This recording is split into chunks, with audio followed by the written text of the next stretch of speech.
వాస్తవానికి చంద్రబాబు నాయుడు గారి నేతృత్వంలో కూటమి ప్రభుత్వం అధికారంలోకి వచ్చిన చాలా అనతి కాలంలోనే ప్రజల నుంచి తీవ్ర వ్యతిరేకత, అసంతృప్తి ఎదుర్కొంటూ ఉన్నారు. And at the same time ఆ పార్టీలకు సంబంధించిన క్యాడర్ నుంచి కూడా ఈ ప్రభుత్వం వ్యతిరేకత ఎదుర్కొంటూ ఉంది.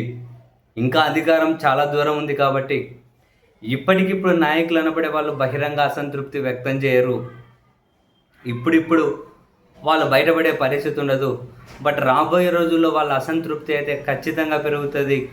చాలామంది ఎమ్మెల్యేలు ఈ ప్రభుత్వం మీద ఖచ్చితంగా బహిరంగంగానే వ్యతిరేకత వ్యక్తం చేసినా కూడా ఆశ్చర్యం ఉండకపోవచ్చు అని మనం చాలాసార్లు మాట్లాడుకున్నాం.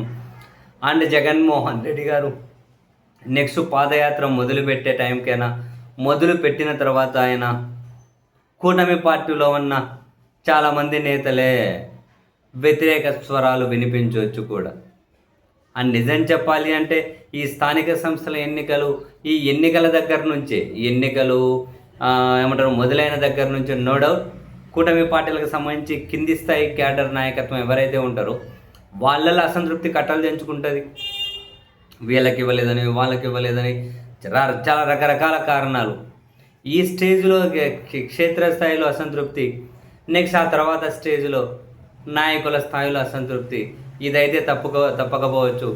బహుశా ఇవన్నిటిని పరిగణలోకి తీసుకునే కాబోలు తెలుగుదేశం పార్టీ ఛానల్స్ కూడా జగన్మోహన్ రెడ్డి గారి బలం పెరుగుతూ ఉంది అని, జగన్మోహన్ రెడ్డి గారు వాళ్ళ పార్టీ ఫాస్ట్గా కోలుకుంది అని, కూటమి పార్టీలు నేల విడిచి సాము చేస్తూ ఉన్నాయి అని, వీళ్ళు కనుక రియలైజ్ కాకపోతే వీళ్ళు ఖచ్చితంగా మునిగిపోతారు అని, జగన్ గారి మీద చాలామందికి మనసు లాగుతూ ఉంది అని, చాలామంది మంత్రులు కూడా జగన్ను విమర్శించాలి అంటే ముఖ్యమంత్రి గారు ఎన్నిసార్లు చెప్పినా కూడా వాళ్ళేమీ గట్టిగా విమర్శించడం లేదు అని, క్షేత్రస్థాయిలో అసంతృప్తి ఆ నేతలకు కనిపిస్తూ ఉంది అని చాలా వాళ్ళ ఛానల్లోనే కథనాలుగా ప్రసారం అవుతూ వస్తూ ఉన్నాయి. సో ఒకటైతే ఫ్యాక్టు, జగన్మోహన్ రెడ్డి గారు క్షేత్రస్థాయి పర్యటనలకు వెళ్తూ ఉంటే జనాల స్పందన చూస్తే 2019 అధికారంలోకి వచ్చే కంటే ముందు ఏ స్పందన కనిపిస్తూ ఉందో ఇప్పుడు కూడా జగన్మోహన్ రెడ్డి గారి పర్యటనలకు అదే స్పందన కనిపిస్తూ ఉంది అని వైసీపీ శ్రేణులు అయితే ఫుల్ యాక్టివ్గా హుషారుగా ఉన్నాయి. వైసీపీ నుంచి వెళ్ళిపోయిన నాయకులు మళ్ళీ వైసీపీలోకి వచ్చేకి చాలా గట్టిగా ప్రయత్నాలు చేసుకుంటూ ఉన్నారు. అండ్ కూటమి పార్టీలకు సంబంధించిన కొందరు నేతలు కూడా వైసీపీతో టచ్లో ఉన్నారు. టైం చూసుకొని కూటమి పార్టీలో ఉన్న వాళ్ళు కూడా వైసీపీలో వచ్చే అవకాశాలు కూడా ఉన్నాయి అనే అటువంటి చర్చ కూడా లేకపోలేదు. ఏది ఏమైనా ఈ ప్రభుత్వం మీద వ్యతిరేకత ఇలాగే కొనసాగితే, ఈ ప్రభుత్వం మీద అసంతృప్తి ఇలాగే కొనసాగితే ఎన్నికలు సమీపించే కొద్దీ ఇంకా అసంతృప్తి అదుపు చేయలేని పరిస్థితిలోకి అయితే వెళ్ళొచ్చు. కానీ ఆశ్చర్యం ఏంటి అంటే ఈ కూటమి ప్రభుత్వ పెద్దలు వాళ్ళ మీద వస్తున్నటువంటి అసంతృప్తిని ఏ విధంగా మనం ఓవర్కమ్ చేసుకోవాలి అనే దాని మీద దృష్టి పెట్టే కంటే ఇప్పటికీ కూడా వాళ్ళ రాజకీయ ప్రత్యర్థులను ఎట్లా టార్గెట్ చేయాలి, రాజకీయ ప్రత్యర్థులను ఎట్లా చెడు చేయాలి జనాల్లో, ఇటువంటి వాటి మీద దృష్టి పెట్టి అటువంటి అంటే వీళ్ళు చేస్తున్నటువంటి కొన్ని కామెంట్స్, జరుగుతున్న కొన్ని చర్యలు, పరిణామాలు జనాలకు కూడా ఎగుడు పుట్టేస్తూ ఉంది.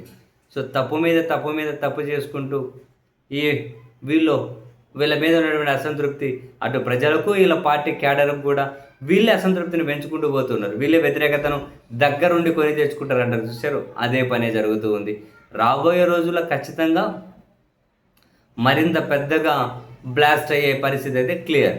ఇప్పటికే చాలామంది ఎమ్మెల్యేలు బహిరంగానే అసంతృప్తి వ్యక్తం చేస్తూ ఉన్నారు. కొందరు కార్యకర్తలతో మీటింగ్లు ఏర్పాటు చేస్తూ ఉన్నారు. వచ్చే ఎన్నికల నాటికి నిజంగానే మనం ఏ పార్టీ నుంచి అయితే గెలవచ్చు, ఏ పార్టీ నుంచి అయితే గెలుస్తాం, ఏ పార్టీ నుంచి అయితే అధికారంలోకి రావచ్చు, ఇటువంటి లెక్కలు ఆల్రెడీ వేసుకోవడం మొదలెట్టేసింది. ఈ సంవత్సరం గడిచిపోతే అయిపోయాయి. ఇంకా నెక్స్ట్ ఇంకా మొదలెట్టేసుకుంటారు వాళ్ళ నెక్స్ట్ భవిష్యత్తు రాజకీయాన్ని ప్లాన్ చేసుకోవడం, వచ్చే ఎన్నికల్లో ఏ పార్టీ నుంచి పోటీ చేయాలని చెప్పి ఈ విధంగా ప్లాన్ చేసుకోవడం. వాస్తవానికి కూటమి పార్టీలకు రాబోతున్నది అంత అంత ఈజీగా అయితే ఏమీ లేదు. చాలా కష్టాలే రాబోతున్నాయి. దానికి బహుశా పరిష్కారంగానే అనుకుంటాను ఏమంటారు వాళ్ళు ఎదురుదాడి అస్త్రంగా మలుచుకొని ముందుకెళ్తూ ఉన్నారు. ప్రతిసారి వర్కౌట్ అవ్వదు కదా! ఎదురుదాడి ఇప్పుడు బూమరంగ్ అయ్యే పరిస్థితికొచ్చేసింది.